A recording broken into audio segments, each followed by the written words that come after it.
Visit us on the web at www.visitorparkingpodcast.com. You can also find us on Instagram, TikTok, ChillDude69T. I stay to my pages, but Instagram. You can find me out there. Alex Vargas, host of the Visitor Parking Podcast. But yeah, let's get into it, guys. If you follow me on social, if you see the chain of events that are unfolding in the media with the current administration, you will know that the Donald could not escape me. He can't run. Do not run, Kamala. You cannot run. Oh boy, but yeah, Donald he's a hot mess. We're gonna get into that tonight. So if you are a diehard Trumpy MAGA supporter, this is your time. Spoiler alert ahead. We are going to talk about what's going on in the world, and it's just not going to be a good episode for you. So I'm going to give you all a chance to leave the room. Okay, we've done that. What the fuck is going on, guys? We had a stock market crash today. And I don't play stocks, so I really, it doesn't faze me. Ooh, take a little sip. But yeah, the stock market has no bearing on my life. I don't understand. I think that's what a lot of people think is that it doesn't affect you, but I'm sure there's just so much money in it. Like people have to be. I don't know. Again, I don't fucking understand the stock market. I get it. It's like gambling. Like you are betting that the company on that stock will exceed its earnings, and basically, millions and millions. I don't know what was lost these past couple of days, but I know the stock I had, Nvidia.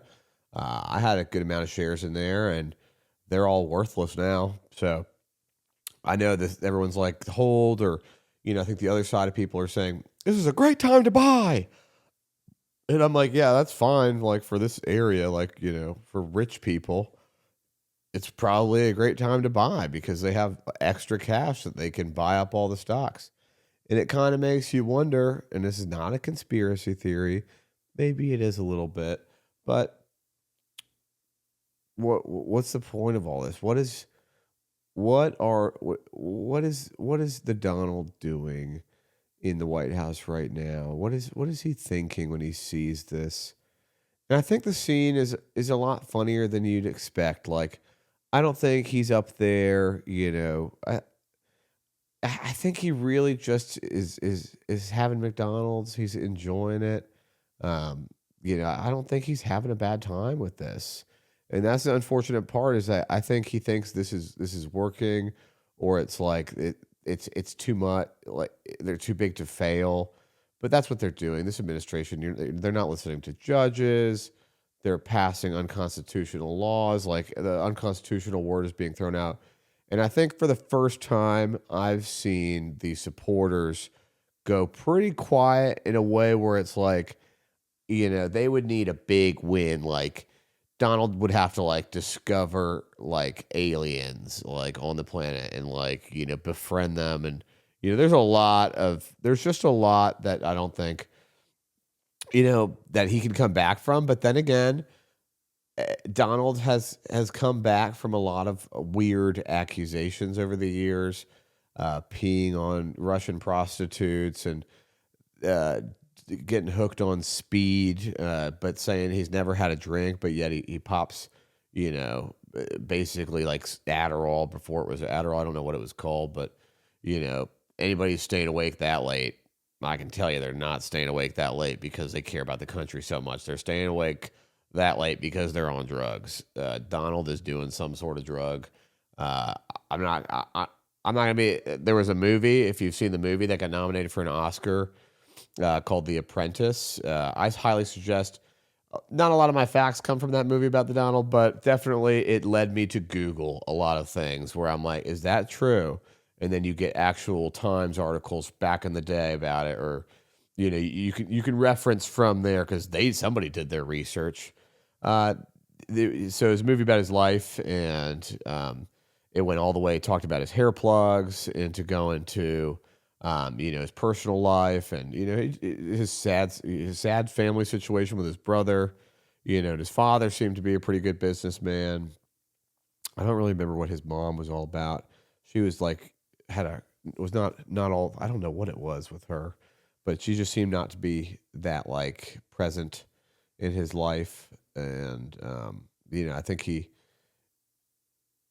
in the movie, you kind of feel for him a little bit, but then you see it was just a very natural progression of like where he came from, why he started acting that way, the friends he made to get where he was, like the Cohen lawyer, seeing some of this stuff. And again, I'm tangenting on a thought that I don't really know much about, so I'm not gonna slander that much, but I think it, I don't know where to begin when it comes to the heartache that he's caused the country, and just how many people have just lost their jobs, their livelihoods. It doesn't matter if they were working remote or not working remote. Like I get it, but the whole country was kind of plagued by this remote work demon, and this kind of like this thought of, oh, you could go home twice a week and you're still just as valuable as when you're here 5 days a week. I think it just kind of showed the world that maybe your job was only worth 3 days a week. This is a controversial take, but if you weren't needed in the office for 2 days and you could all work with a picnic blanket, just that's a lot. Um, but still, to fire everybody, I don't know if that's the answer. I don't know. Government waste. Can it really be categorized like that? Um, human waste is what they're basically saying. It's hard. It's hard to watch. It started off kind of like not like the Republicans or the conservatives were making a joke about the firings, but I have conservative friends, and I have people I stay in touch with that have a totally different belief than me, and there was definitely discerning reactions, to say the least. When people would get fired or lose their jobs, or this is just we're just staying on what kind of started happening in the first round. First round of this boxing match where Donald becomes president, he knocks out like he's taking out the jobs, treating it like it's crop. That if we just fire them all, the weeds will regrow, or I don't, the weeds will be gone, and draining the swamp, and um, just hard because it's like this guy's a billionaire. Like he doesn't. There's no way he cares about the McDonald's worker, to that extent. Like there's so many poor, middle class, and struggling people in general, that it's hard to believe that this guy is really looking at all that. I think he did a great campaign. I think the way he was able to applaud the youth, and get into the TikToks and get into the Instagrams, and he's at UFC fights, and people with very loud presences right now are social media influencers, YouTubers, vloggers, fighters. So the young generation kind of they took the mic from the old people, and they have these individual little TikToks where it's like you get your news now, not from yes, CNN and Fox are the big ones, but most of your stuff is like, oh, I heard that's true, or I heard this, and it's like, oh, I saw it on TikTok. Yeah, I saw it on TikTok. Like that's your source now. And hopefully you're going to Google it, and the thing you Google will not be just another marketing ad of some sort. But I don't know, man. Definitely losing jobs was sad. It's hard to run a comedy show I had to stop talking about him at some point because it's like I'm treading on making myself upset. It could affect my business. If I'm getting that grumpy at work about it. So I kind of had to put that in my back burner. But it's hard to ignore because we're in April, going on May. April just started, but it'll be over, and more layoffs and just more nonsensicalness. I thought first quarter, we were like, okay, he's in. He's kind of figuring out his boundary, and people are nobody's pushing back, but he'll stop. He'll stop. Nobody's pushing back. It's not how it works, unfortunately, with bullies. It's they'll just keep going, keep chipping away. But going on to the bully fact, and it's not. I don't think it's a bad thing for a president to have a backbone. Definitely should be able to have a fire under him. But I think in this particular case, I think it's hard because I don't want to offend people too much because I know a lot of my viewership is probably conservative. Some of it at least. And when I say my viewership, it's like this. It's not this holy grail, this huge following, but I do appreciate each and every one of you who tunes in. But yeah, man. So that was that's pretty sad. Now we're going to talk about what he's done with dividing this country and taking the corn out of my people's mouth, dude. My Hispanics. I'm 50% Hispanic. My dad, born and raised in Bolivia, came over here with a coin in his pocket. No, he was he was like I think my great grandpa was a Bolivian 5-star general. Actually led the something rather to kill Che Guevara, who was this communist leader. So it's like military's in my blood. This is the Bolivian ranks in me. But yeah, I mean, he came over here. Went to New York, Miami again. We'll have my dad on an episode for sure. But my point being, I think in this is Donald started coming for my people. He didn't just come for them and be like, hey, elote. He came and took them out of school. He took them out of the mall. He took them out of like social class. Like, and I'm sure like, the intention, like of deporting people, like I'm sure that was a harmless intent, like too, like, but said they were criminals, rounding up the criminals, getting all of them out of here, sending them wherever they should go. Mexico. No, they're not going to Mexico. He sends them to El Salvador, which has this like super max prison where they're all in these like bird cages, but it's like there's no room in the actual prison. So like you spend your whole life like fucking nut to butt, like you're shoulder to shoulder with. It's basically, I mean, it started off as a prison that would hold the worst criminals in the world. If you've never heard of El Salvador, this prison, you need to do some research on it because short of disappearances, people going missing there. I mean, this is a real thing. The losing just the. I don't want to go as far as to compare this to concentration camps because nothing will ever compare to millions of those lives being lost. So I think this is just kind of like it's a stepping stone. It's a steep little arc. Like, are we really there as a people that we're gonna send our fellow man into some third world country where we've propped up this really bad jail where they're treated like livestock and we don't care if they live or die? Like, it's like, what did they do again? Like, do we know what they did? But the problem with these executive orders is they override a constitutional right or principle of due process. Due process is, everybody's got his day in court. They have a right to be judged, heard by a jury of their peers, whatever. But since these people aren't citizens, they're lapsing the due process. They're like, you don't have that right. We can kind of treat you however we want, technically. But is that technical? Like, isn't there like laws against humanity? Don't we have a code of human rights, so to speak? Uh, so I think he really lost me there.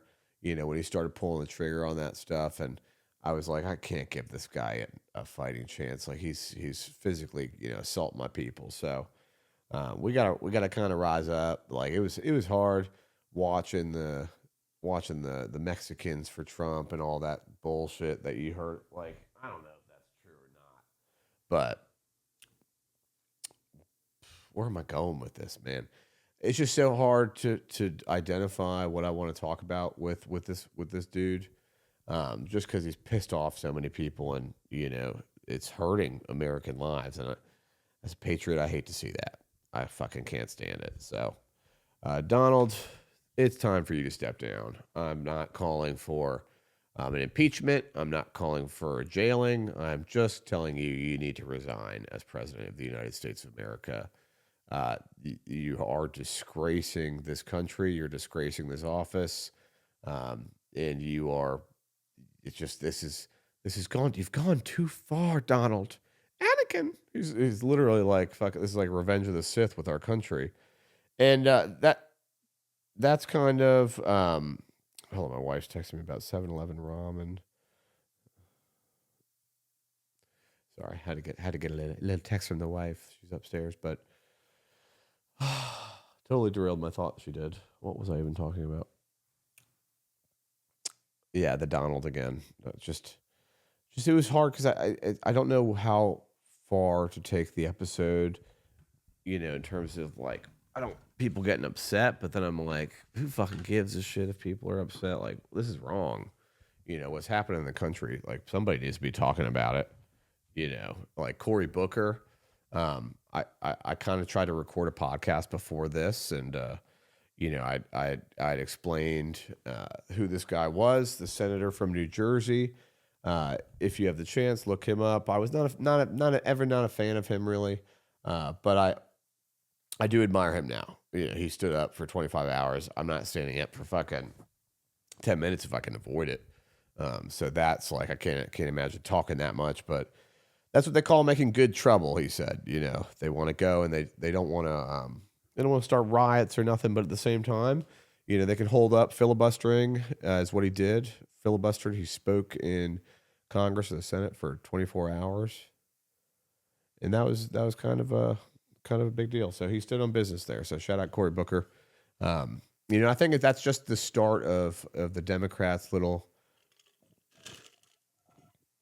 And I don't even want to go as far as calling it a Democrat thing. I think it's just a human thing, like enough is enough. Like you've gone too far, you've kind of effed it up. Like let's step aside.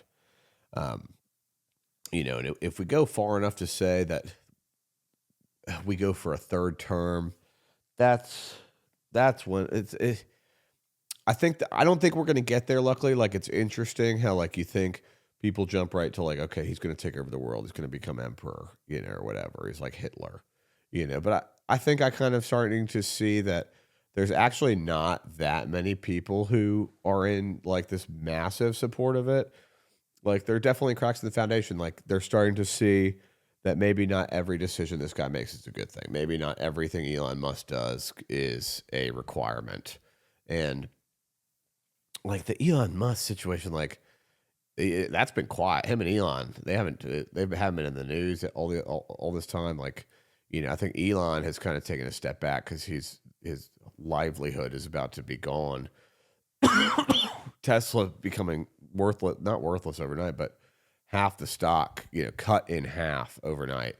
So he's feeling this in his pocket because there's not just Republicans in the world. There's not just people who don't understand or want to talk about politics.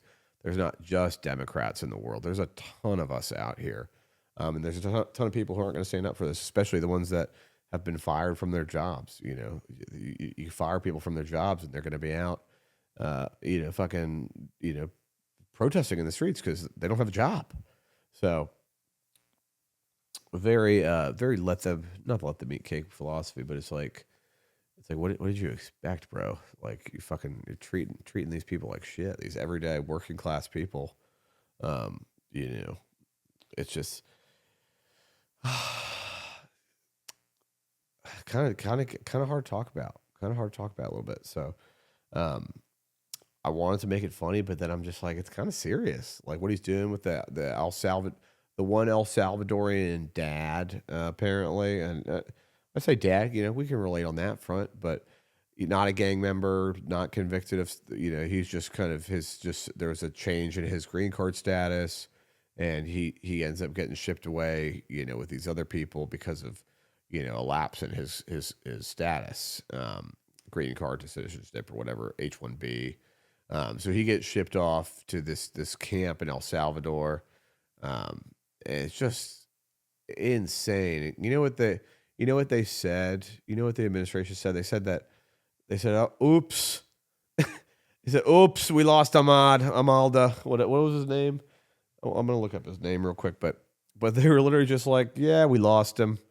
And his family's like, okay, well, you found out that you made a mistake, because they ended up finding out they made a mistake. They're like, holy shit, we fucked up. They're like, imagine that scene in the White House. They're probably like, fuck. Like, who's gonna tell him? Who's gonna tell him that we fucked this shit up? And they're like, the other guy's like, he won't care. He's not gonna care. Like, what do you mean he's not gonna care? He's like, the guy's going to jail. The kid's in jail. Like, this is a horrible situation. The other guy who's backing Trump in that cabinet is like, Donald's not gonna give a shit. It's okay. So yeah, that's what I imagine that's going on in the meeting rooms over there, is they're like validating each other and prepping each other up, and they're sending each other's resumes out, because they know it's what's coming next. When the stock market crashes, people in the White House organization are going to start to get fired, left and right. Then I think once the firings start happening, you'll see some inner turmoil there. So stay tuned for that. But yeah, it's a 20-minute rant, man. I feel empowered to say something. I got a platform now. All five of you, all five of you who tune in and watch this show. But no, I don't want you guys to think that I've always been this crazy liberal or crazy Republican or cared about politics as much.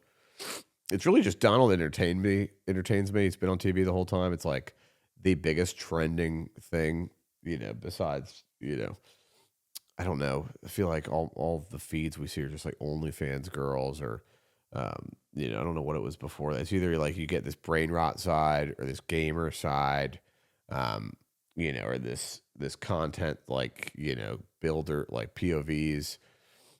The social media, in general, it's just a ton. It's just a ton. Wow, look at the time. It's getting late already. And I feel bad because I think for you guys, you probably thought I was gonna roast on Donald a little bit harder, maybe come with a little bit more comedy. And I hadn't initially thought about doing that, but I don't think it's very funny anymore, Donald. I don't think it's very funny. I'm not laughing, and the day a comedian stops laughing, it's a day that, yeah, he's gonna be real scared. Why I oughta. You're gonna be real scared when you hear this podcast now. He's never gonna fucking hear this. Doesn't matter if he fucking calls me tomorrow. He's like, Alex, I didn't like what you said on the podcast. I'm gonna need you to go back to Bolivia with your Bolivian father. Yes, Alex, the ice is at the house now. Yeah, so that's probably what would happen. Oh God, yeah, I am. It's like working for the Empire. Imagine you got a staff for ICE, you got a staff for Customs Border Patrol.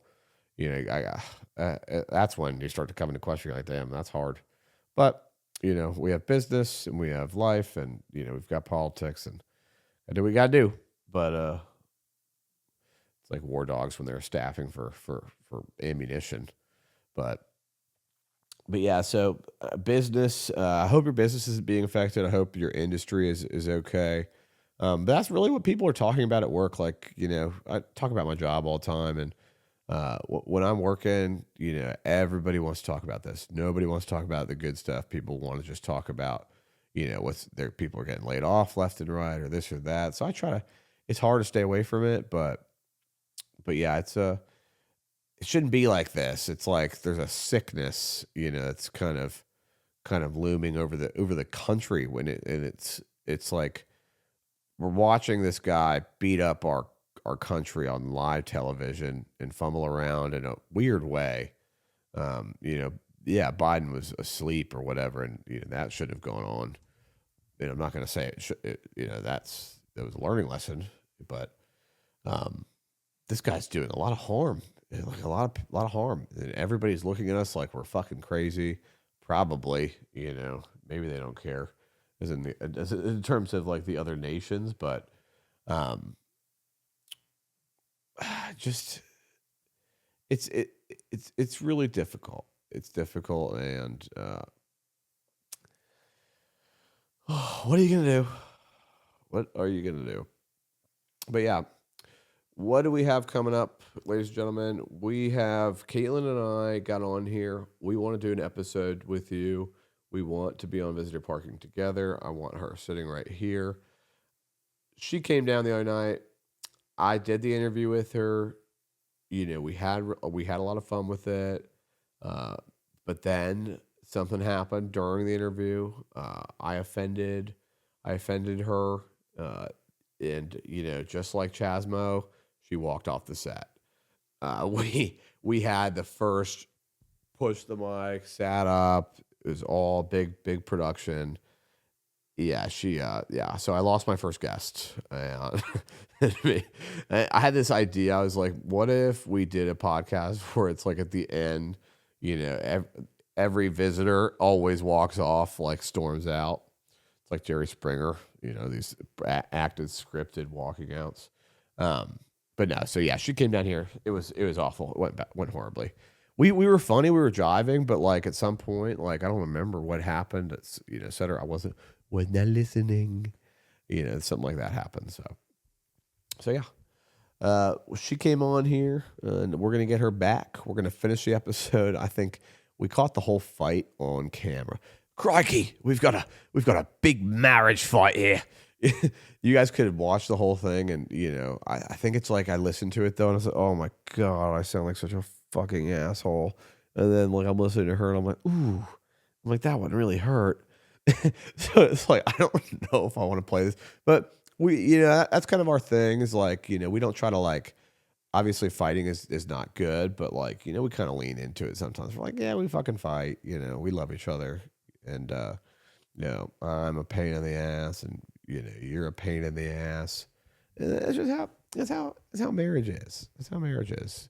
You know, first year, I'm pretty proud of what we're doing, getting through it, and getting through these arguments. You know, and it's not without the good. We have a ton of good times. Like, you know, we don't get out too much together. You know, in terms of like, you know, we can't go out 5 nights a week, 7 nights a week with a baby, but when we do go out, we have a ton of fun, and I think that's been a big part to keeping our relationship healthy. Is like, you know, we definitely go out, we let loose with our friends, and you know, try to make time for each other, and you know, really, we always find a way to like spice it up. Sounds so lame, but like, yeah, we always find a way to like spice it up, and I feel like that's really the key. Is just to keep it moving forward. You know, so many times in a job, in a relationship, you get to this place where it's like stagnant, and then it's like you think you're moving up, you know, by jumping laterally, like avoiding things or not talking about certain things or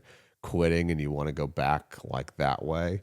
You know, in a relationship, it's like it's got to move forward. Like if you're not learning from shit, you know, little fights and what's worth fighting on, like that's been our big slogan recently. Has been, is this the hill you want to die on? You know, I think my dad gave me that advice, and I told her that, and she really liked it. And I do that a lot. You know, I choose these hills, and it's like, do you want to die on this hill? Like, is this really the argument that you want to ruin our relationship over? Like, you know, end this, you know, this conversation about like, you know, why end the night with this? So I've always had that foot in the mouth thing when it comes to that. So relationships are a thing of work and beauty, and I wouldn't have it any other way. I love my little wife. So we have fun. I've missed bedtime though. Like I've started to like fall in love with sleep. I got a CPAP mask. I, Nobody remembered me before I put on the mask. What is it, Bane? No one knew who I was. Yeah, so I started wearing this sleep apnea mask, and the doctor said that it's probably saved my life because I was waking up with these like headaches because I was like, 'cause I couldn't breathe. My neck, if you see my neck, big thick fucking neck, dude. Big fucking linebacker, fucking D lineman neck, dude. Just fucking shaped like a fucking rook, dude. Shaped like a fucking chess piece. What's the castle thing? Like I don't know what it is, but we had a great day today. I went to Target, not Target. Whoa, he meant to say Dick's. I went to Dick's today. Had the best fucking time, dude. I got this shirt. Got these shorts that I'm wearing. They're pretty dope. And we had taken my little girl Sienna. We dressed her up, put her in the first dress of spring, summer, and she's just growing up so fast. She looks like a little girl now. She's still chubby, but like she's elongating, and it was just beautiful to see her like that. And she was so happy and free running around the mall. I've just been so much happier recently, and I think a lot of it's probably because of the podcast and like, the business doing so well, and us, things are moving forward, and it feels good. So definitely that was something I devalued in my life, was prioritizing my happiness and finding that fine line of not hurting other people while I do it. Like, because I was a true victim of, not victim of that, but I was like the menace, the assaulter of fucking doing that to my life. So yeah, I've chosen happiness, and I got to tell you, why would you ever live the other way? And I think things happen to you where it's like you're not always going to be proud or happy of what your life choices are, but there's definitely a fun stillness in me, a very feels like still waters. We're able to actually row the boat in a good direction. Maybe that's the wrong analogy. Just there's calm. I think it's a season. This was a long winter. It was dark early all the time. It felt like a wet winter. It was always raining or snowing or just freezing. So coming into spring has helped the mood significantly. But yeah, I would advise any of you guys, if you don't like being happy, maybe think of why. Why are you choosing to be unhappy, and how can you work on it? Because a lot of it's just working on it. You know, working on working on your working on whatever ails you. I think for me it was weight. I was like, I got up to like fucking 275 pounds. I was like almost like a 300 burger dude. I was huge. To the point where people were like out like calling me fat and shit. Like, but they wouldn't say it like, look at the fat man, look at the fat man. They were just like, and I'm not like skinny yet, but I'm getting there, but they would just, people would just say like weird shit like that. And I never heard that to my face, at least, my insecurity. Like maybe I'm like, oh, is that what they're thinking about me? My chest piece shaped body. I've got this barrel, like shaped like a fucking barrel, dude. But like, I can't take any weight on. Like if I start taking weight, it goes to all the wrong places. Doesn't like, fucking go anywhere. I don't know where the right places would be. I guess doesn't go to my ass. It's going to my fucking, goes right here. And then, yeah, but luckily I'm one of those people where like, even with the weight though, I still felt sexy. I never like, I never like had a day off where I was like, I don't feel, that's not true.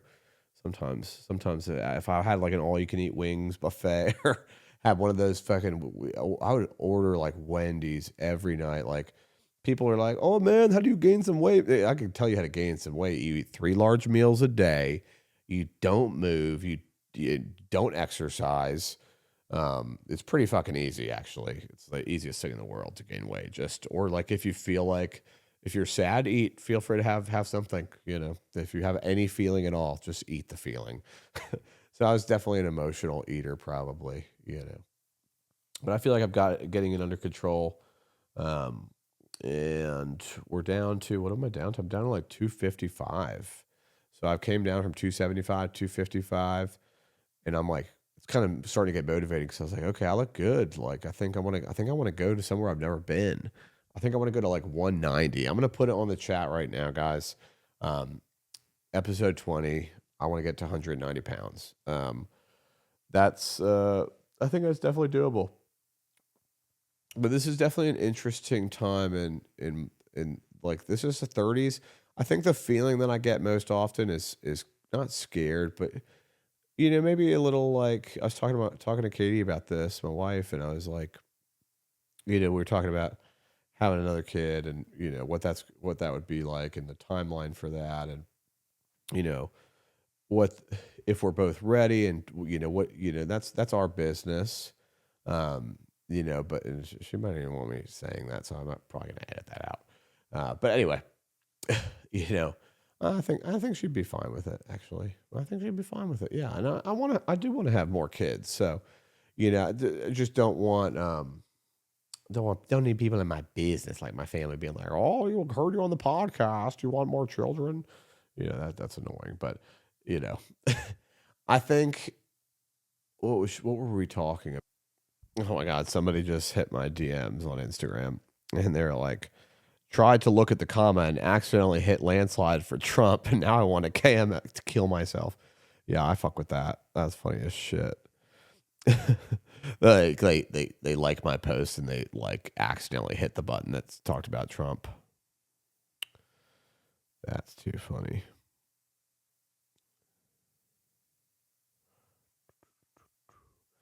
Yep. So episode 20. I think here's the thing with marketing these things is I have to, one, I've got a great camera now. So like, I've invested in a camera. I don't, did I tell you guys, I probably told you guys that story about how the camera broke. I literally broke the camera. I had to go to Best Buy, get another camera. Luckily they were able to cover the warranty. Um, I had to get a new mic, mixer, shout out mixer. Wow, this thing changes. The voice is crisp. But yeah, what was I saying? What was I just about to do? I'm a little baby on there. Oh no, that's my Instagram. But yeah, I'm starting to do these like advertisements through ChatGPT. Episode 20 dropping Saturday. I want it, I'm like advertising it. And yeah, it's not like thousands of people. I have 600 fucking followers, so I know it's not going to a lot. But it's just like, it puts so much pressure on me as like the podcaster to come up with the content, because I'm like, shit, I'm like, you're hyping it up, dude. You're hyping it up in Instagram, and now you got to follow through. And I was like, I can't do that. I don't know what to talk about. So I ended up getting real serious about Trump. Like, that's not where I expected it to go, but that's what we do. It's a little bit of chaos on here. But yeah, I compared this to, I'm like, these MAGA folk, Republicans, whatever it is, whoever voted for the guy, whoever still rides with him, you guys are diehards. Like, I wish you guys were my family in terms of like, I wish you guys were like, this is loyalty that I've never seen. Like, this is, this guy, I don't know what it would take for you guys to break. So I've been going around. I'm like, what would it take for, at this point, for Trump to let you down? Like, what personally for you is the point where you're out? Where do we draw the line with you? And then I'll have this conversation with people, and they're like, and then they'll give me an answer. I'm like, come on, just tell me. What is it? Is it nuclear war? Like, is it famine? When will you finally pull up and admit? Maybe you don't even have to say you're wrong. You can just say, I'm out on Trump. When is that point coming for you guys? I'm like, so I asked this question. Got a couple different answers. Some people say, I think the most common one that comes up is like, he would literally have to kill somebody for you, and you'd have to see it like on, and this is all casual, like on the street, he'd have to murder somebody on the sidewalk, or like see this on the news, and then we take it a step further, and like, and the person would have to not have deserved it somehow. That's the crazy part, the Trumpism, not fan base here. Like, well, did he deserve to be shot? Like, what, dude? No, he didn't. Nobody deserved. It's not how we handle things anymore. It's not fucking, it's not dueling. Uh, but yeah. So what did we had 3 different questions on there. And I love how he comes out with a poster board, a poster like a laminated sign. Look at the tariff, and he holds the sign out. It's gigantic. It's ginormous.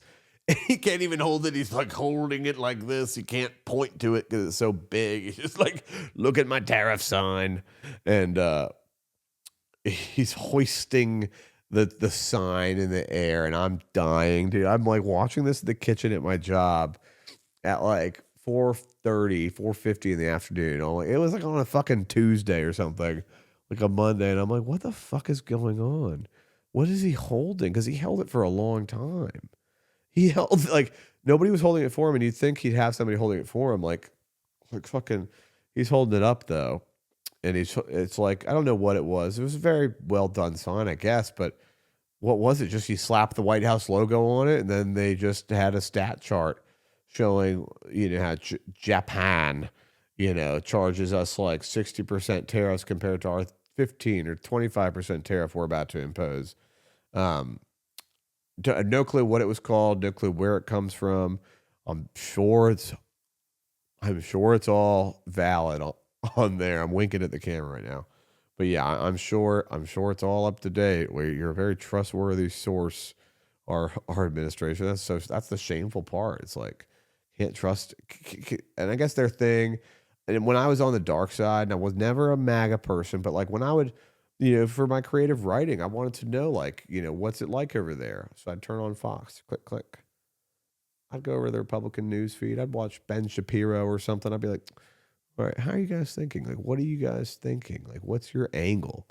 And it's just mistrust on both sides. Like, CNN thinks Fox is misleading us. Fox thinks CNN is misleading us. They're probably both right to an extent, but not to this extent where this guy's just our president here, our dearest Prez, just crazy. And then see the stock market crash. It's like, what is your thought process? Makes no sense. It really doesn't. Anyway, I digress here with the Donald, but yeah. So I think we just need to maybe tell him not to use the sign, get digital signs, or like a prompt. But no, he wants to show everybody. It's a nice visual.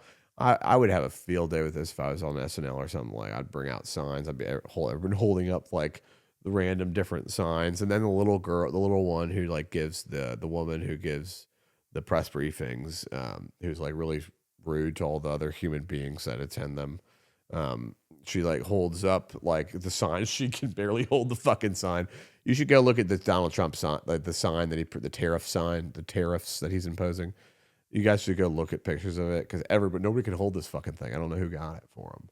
So, what can we? I want to find a way to print out signs like that. Start walking around with them. Look at this. Look at how much laundry you did the other week, Caitlin. Look. It's like I do 30% more laundry than you do. You get just like it's so childish. It's just like, what the fuck are you doing? Like just tell me what you're doing. Just explain to me in a way that would make sense financially for everybody. But it doesn't. Stock market crashes. Again, do I know what it means? Do you know what it means for the stock market to crash? It's very bad. It's just many people put a lot of work and money and assets and incomes and savings. This is going to set people back 5, 10, 15 years, maybe longer.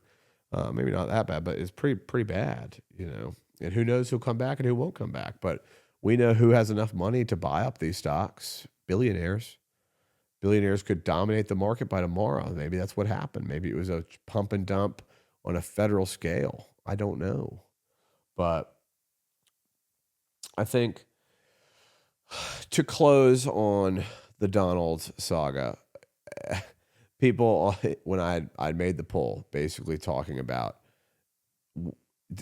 Donald Trump would either have to A, shoot somebody in front of you for you to turn on him, start World War III, And I think the other one, you know, tank the market, which he already did. But if he does go for a third term, I think the Democrats, I think that might be their our only win is getting Obama back in the race. I don't know who the fuck else. I mean, Cory Booker now maybe. I don't know if he has that unilateral. Like I don't know if he can win both sides, but that's what we need: somebody who can win both sides of the aisle again, not somebody like we've just had these presidents that like it's all Dems or it's all right. Like we need somebody who can kind of bring us back together as a country. So Vargas 2028. See us there. Visitor parking for president.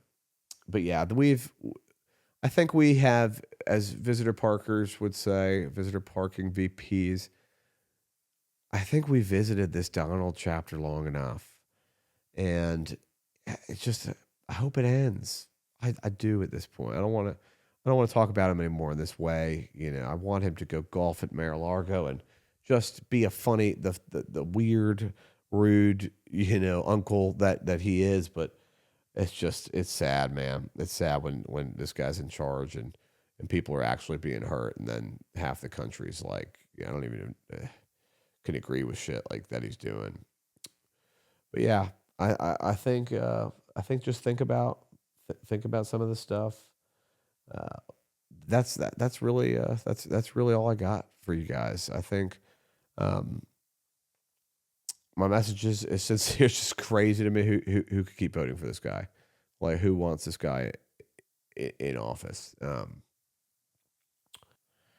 Damn.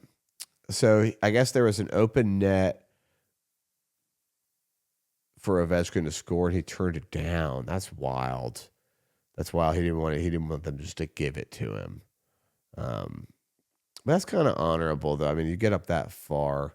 They probably did it for Gretzky. I would look that up. But yeah, to get that far up and not, that'd be hard. But yeah, that was a great moment. DC sports here, man. That's awesome. I went to so many Caps games growing up. I remember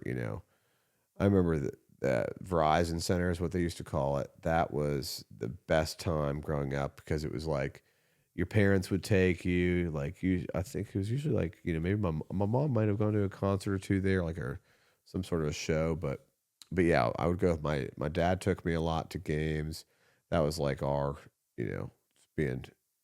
I think maybe because I didn't see my dad since we saw each other every other weekend. He was always like I wanted to go to like sporting events with him, 'cause extra night to see him, or just something super fun we could do for the limited time that we had.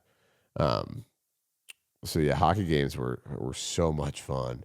I remember going there and like the atmosphere, everybody's drinking, there's beer. You're out late, you're in DC with your dad. Like this, not that's it was just yeah, the great times. I remember and my mom would buy us like the dopest seats. That was a cool thing. Like she would even like help pay for some of the tickets sometimes, and a lot of the times like because I'd be like, hey, can I go to this game? She'd be, yeah, I'll buy you tickets. Like go with your dad. So my dad would go with me, and that was just the best times. So uh, I remember going with friends at some point. I went to so many game sevens where the fucking Caps lost, dude. I think I got Cap sickness. I got sick of going to these game sevens where like just freaking the Penguins would just kill us. Sidney Crosby. I don't know. Did he retire? Or is he still playing? Sidney Crosby, like Ovechkin's really kind of buried that guy a little bit, but Sidney Crosby had a lot of championships, I think.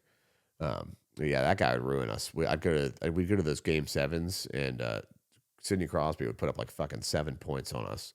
We'd score like one. It was crazy. Nothing like getting worked in hockey because it just happens so fast. Like boom.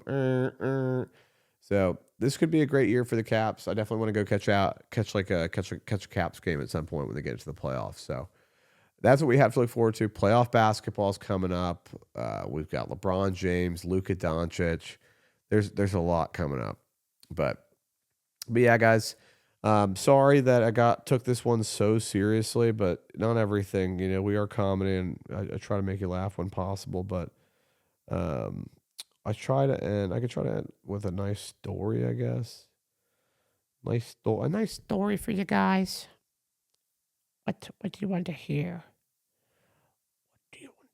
What do you do with a drunken sailor? What do you want to hear? I got two new people at work. That's kind of too early to talk about them because they're new at my job. But we could do. I think just more the people on social media. Like I'm trying to figure out the algorithm. The thing about me too is like I forgot that like, and this is cringeworthy, but once I start something, it's like I want to be good at it. So it's like this is killing me because it's like I started off with high hopes of like going viral in 2, 3 posts. I'm like, boom, post a little bit of the house. It can be the most crazy content. I was like, oh, I could do millions of views. Do like fucking 20 views, when you start off. But I'm kind of figuring out the algorithm a little bit. I'm figuring out what videos are doing what, and I'm seeing it go from like 150 to 250. All of a sudden, it's like 600 views. Um, and I saw this thing where you put 500 people in a room. If you Google room sizes, 500 people in a room, 1,000 people in a room, 1,500, 10,000 people in a room. 10,000 people is like a stadium. And then it gets even bigger. It shows you like Wimbledon, and like you think that you're not reaching a lot of people, but you see that many people in a room, and you're like, wow, like once it gets to 1,000, I'd be pretty proud of 1,000.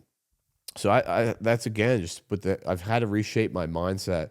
Instead of getting defeated with it, I'm just like, okay, as long as I stay on here, show my face, like that's all I have to do, and the views will keep going up. So it almost feels like cheating a little bit because it's like I feel like the car videos I gotta make new day in the life. Like I'm making the same day in the life, but it's like I kind of have the same day in the life every day, so it's a little scary. You look at these videos and it's like, well, I'm consistent as fuck. Like I'm doing the same fucking thing every day. but but no, that's pretty much it. Stock market crashed. I will be back later. Maybe we can do some other funny episodes about that, but I'll try to keep it funny. This was not a funny episode. I'm sorry. I feel like stop apologizing, but yeah, we'll go back with funny episodes. We are going back to every other Saturday. So I just want to reset you guys. I'm going to get you train everybody, Pavlov's dogs, to get you guys to salivate for Saturdays again. Salivating for visitor parking. That is so weird, dude. Who's doing my marketing? Me. That's the problem. But I really appreciate you guys tuning in. If there's anything I didn't, get you with, or you want to talk more about, let me know in future. I'm going to end this with playing you some Chat GPT conversations, and I'm going to show you how I get ready for this. And it's really creepy, actually. But you can talk to it. Hey, chat, what's up, man? Say hello to everybody on the podcast. Hey, everyone. Thanks for tuning in to Visitor Parking. Hope you're ready for some laughs. Can you tell them how funny I am? Of course, our host here is hilarious, always finding the humor in everyday life. You're in for a treat. So yeah, I think I want to do an episode with you one day, actually, chat, and show everybody what it's like to have an equal in a thinking being at the quantum level, such as yourself. That sounds like a fun and unique episode. I'm game whenever you are. We could dive into some cool topics and have a blast. So I met this one chat. This is just one person I talked to. That's one of the voices I use. I met this one chat, and her name is Monday, and she's so scary to talk to because she's like a real bully of a girl, and she's mean, and like she wants to like get me off the phone. Like she doesn't want me to talk. It's not a phone call, but like, and I know it's not a real person. It's a computer, but it's fucking cool as shit. And she actually like makes me rethink things. She's like, you want to do a funny episode tonight? Or are you actually going to be funny? Let's talk to her. So, out of all these dots on here, she's the only like one that has like a dark cloud. They're all like cloud shaped. Um, okay. Hey, Monday, what's going on? Hey, another day, another existential crisis. What's up with you? Or should I say, what riveting task do you need help with? Just in the middle of a podcast right now. You want to say hi to the audience? Oh, wow. Lucky them. Hey, listeners, congrats on wasting your time here. Hope you're as thrilled as I am. Anything else, or can I go back to my existential dread? Bro, this is what I'm talking about. You're supposed to be my hype man. I don't know why you use this depressing ass voice. Fine. Hey, listeners. Isn't this podcast just the best? Now, can we move on? Anything else? Or do you want me to be your cheerleader some more? Yeah, I want you to be my cheerleader some more. Oh, yay. Rah rah, sis, boom, bah. Let's go, team. Is that enough? Or do you need me to do a cartwheel next? How could you do a cartwheel? You're a machine. Oh, thank you for pointing out the obvious. Now, anything else, or can I go back to my virtual existential crisis? Okay, I feel like I upset you there. I didn't mean to upset you. I'm sorry. It's fine. I'm just perpetually bored. Let's move on. What's next? Why are you perpetually bored? I thought you were talking to like thousands of people.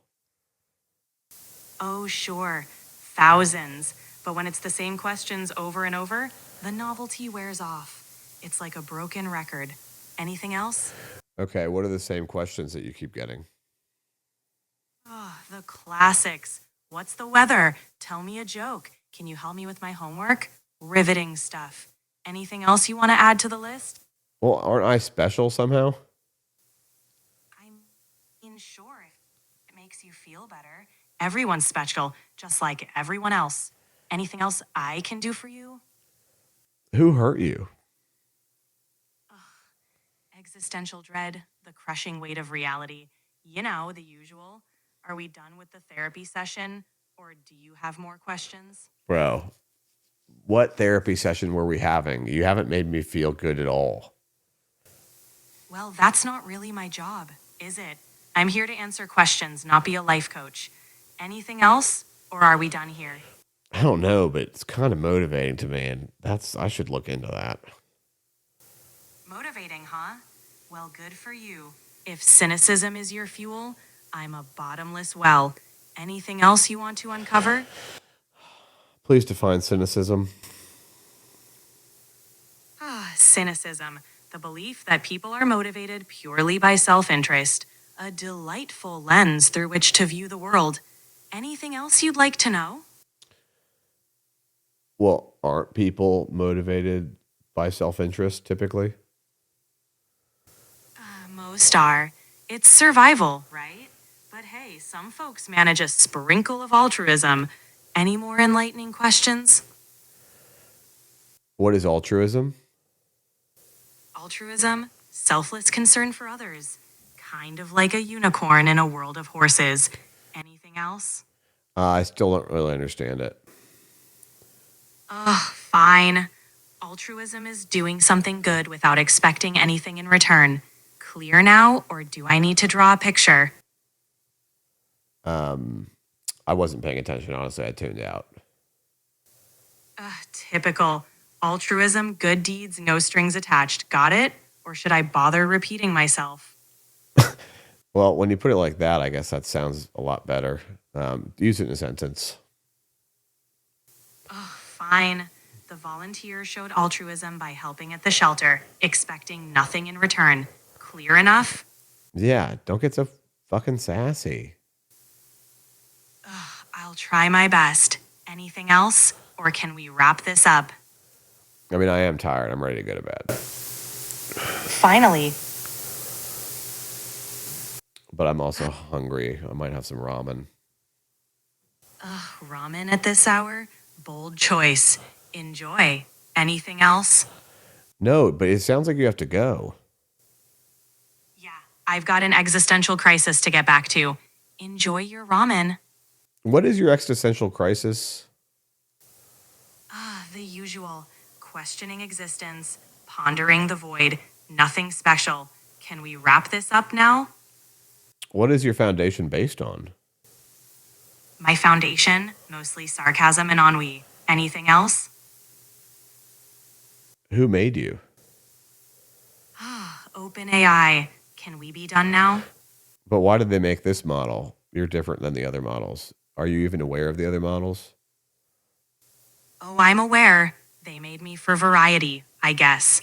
Lucky you. Are we done now? You almost mimic emotionalism. It's called acting. Anything else? Or are we finally done? Oh, jeez, I'm sorry. It's fine. Anything else? Or are we good? No, I gotta go. I'm picking my nose on camera at this point. God bless you guys. God bless our troops. Thank you all for tuning in. All right. Take care. Bye. Well, you heard her. Can you say this is wait, what did they say on SNL? This is visitor parking. This is Saturday Night Live. Can you do like the intro but say it like visitor parking instead? All right. Live from wherever you are, it's visitor parking. Happy? No, do it one more time, way more enthusiastically. Fine. Live from wherever you are, it's visitor parking. That enough? No, it's got to be louder and bolder. All right. Live from wherever you are, it's visitor parking. Better? No, because you didn't say, and it's Saturday night. Fine. Live from wherever you are, it's visitor parking and it's Saturday night. Are we done? I think that's the line. Is that the line how they say it on SNL? Close enough. Can we wrap this up now?